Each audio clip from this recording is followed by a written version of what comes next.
그러나 그 날과 그 시간은 아무도 모른다. 하늘의 천사들도 아들도 모르고 아버지만 아신다. 오늘 예수님의 말씀, 너희는 무화과 나무를 보고 그 비유를 깨달아라. 어느덧 가지가 부드러워지고 잎이 돋으면 여름이 가까이 온 줄 알게 된다. 이와 같이 너희도 이러한 일들이 일어나는 것을 보거든 사람의 아들이 문 가까이 온 줄 알아라. 이런 일들이 일어나는 때가 언제입니까? 마지막 때입니다. 근데 마지막 때 어떤 일들이 일어납니까? 2000년 전에 디모데오에게 보낸 바오로 사도의 편지에 마지막 때에 대한 설명이 나옵니다. 디모데오 후서 3장입니다. 마지막 때에 힘든 시기가 닥쳐올 것입니다.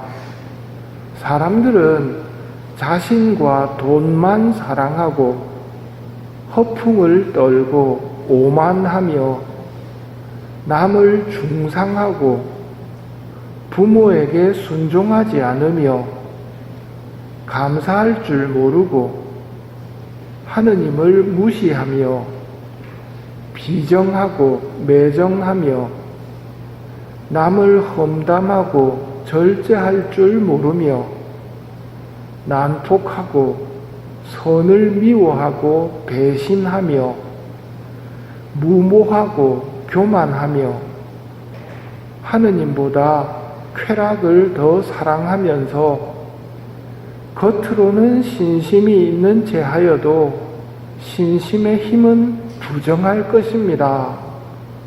하고 마지막 때를 알려줍니다. 지금의 상황 아닙니까?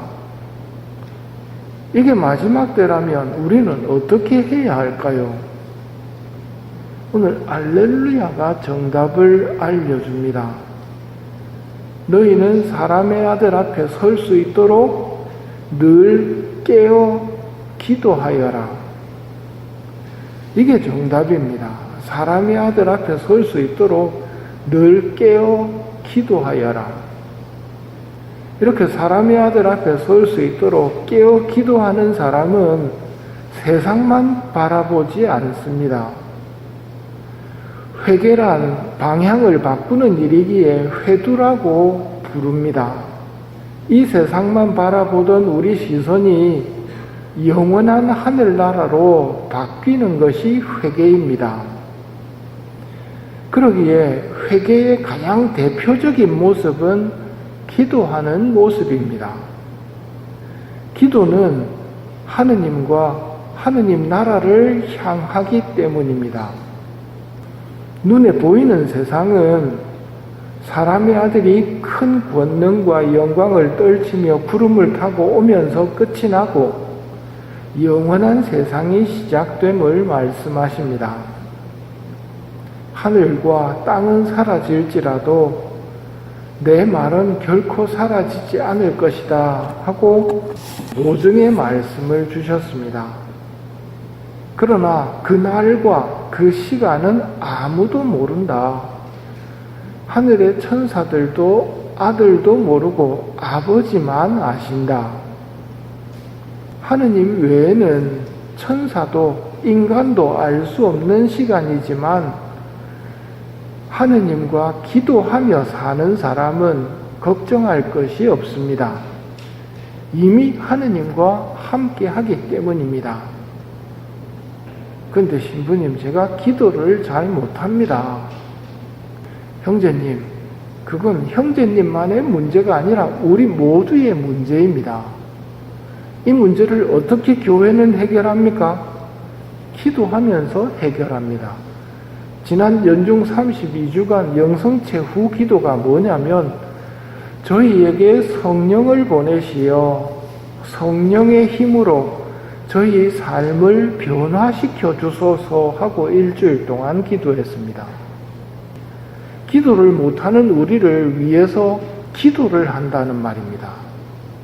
그리고 어제 복음에서는 예수님께서 낙심하지 말고 끊임없이 기도해야 된다고 과부의 비유를 들려주셨습니다. 낙심하지 말고 성령께서 우리 삶을 변화시켜 주시기를 끊임없이 기도하도록 합시다. 신부님, 제가 기도가 잘 안 된다니까요. 기도를 하고 싶으면 기도해야 됩니다. 말장난이 아닙니다. 성령님, 기도의 은사를 주십시오 하고 기도하는 사람은 기도의 은사를 받게 될 것입니다. 한 번이 아니라 낙심하지 말고 끊임없이 성령님, 기도의 은사를 주십시오. 하느님, 기도의 은사를 주십시오 하는 사람은 기도하게 될 것입니다. 우리한테는 본능적으로 이런 생각이 많이 듭니다. 기도해야 되는데 그걸로 끝나는 게 문제입니다. 기도해야 되는데 하고 끝나버리면 그거는 걱정이거든요. 걱정해가지고는 하나도 좋아질 게 없습니다. 기도해야 되는데 하는 생각이 들 때 기도 좀 도와주세요 라고 말을 바꾸셔야 됩니다. 그건 하늘을 향해서 하는 말입니다. 하느님, 기도하게 좀 도와주세요. 기도하게 좀 도와주세요가 기도입니까? 기도입니다. 하느님을 향해 하는 말이기 때문입니다. 내가 이래 기도해가 안 되는데, 열심히 기도해야 되는데, 로 끝나면 걱정만 하고 있는 겁니다. 열심히 기도해야 되는데 하는 생각이 들면 열심히 기도하게 도와주세요 하고 바로 기도로 바꾸셔야 된다는 말입니다. 그러면 씨를 뿌리는 것처럼 시간이 지나면 자라납니다. 하지만 기도해야 되는데 이래가지고 안 되는데 하고 끝내버리면 그건 어떻게 보면 죄만 늘어나는 겁니다. 또 한 가지 우리 신자들에게서 볼 수 있는 기도의 문제점 중에 하나는 하느님께 좋은 말을 한다고 해서 그게 기도는 아닙니다. 무슨 말이냐면 사랑합니다, 존경합니다 하는 말을 누군가 저한테 와서 하면 제가 기분이 좋아지겠지요. 근데 그걸 건성으로 하고 있습니다. 신부님 사랑합니다, 신부님 존경합니다. 마음 없이 하는 말은 그 말이 사랑합니다, 존경합니다, 좋은 말이라 하더라도 오히려 사람 불쾌하게 만듭니다. 교회에서 만든 기도문들은 참 좋은 말들입니다. 그리고 마땅히 하느님께 해야 되는 말들을 만들어 놓았습니다. 주님의 기도, 성모송, 영광송 다 그렇습니다. 그런데 습관적으로, 건성으로, 마음 없이 바치게 되면 하느님께서 기뻐하시기는커녕 하느님께 모욕을 드리는 게 될 수 있다는 말입니다. 하느님은 그런 기도는 정말 필요하지 않습니다. 하느님이 좋아하시는 기도가 뭐냐면 솔직한 기도입니다. 솔직하게 기도하면 어떤 기도를 많이 하게 될까요? 아이고 예수님, 기도하기가 왜 이렇게 싫은지 모르겠습니다, 이겁니다. 그럼 기도하고 있는 겁니다. 하지만 기도의 내용은 기도하기 싫습니다. 오늘은 왜 이런지 기도하기 싫네요. 이런 말을 하느님이 좋아하신다는 말입니다. 그건 건성으로 하는 말이 아니고 습관적으로 하는 말이 아니고 하느님에게 살아있는 말을 하기 때문입니다.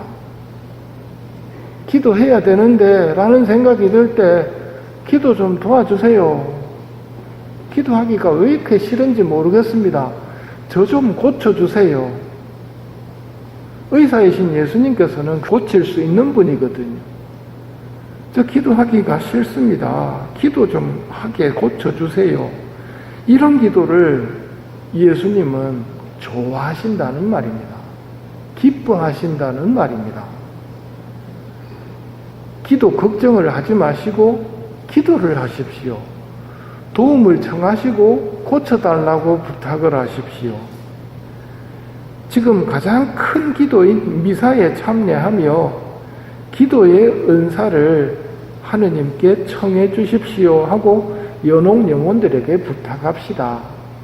그리고 우리는 이 미사를 연옥 영혼들을 위해서 봉헌하도록 합시다. 그러면 우리 기도는 점점 좋아질 것이고 하느님과 함께하는 삶으로 변화될 것입니다. 그때 사람의 아들이 큰 권능과 영광을 떨치며 구름을 타고 오는 것을 사람들이 볼 것이다. 너희는 사람들 앞에 설 수 있도록 늘 깨어 기도하여라.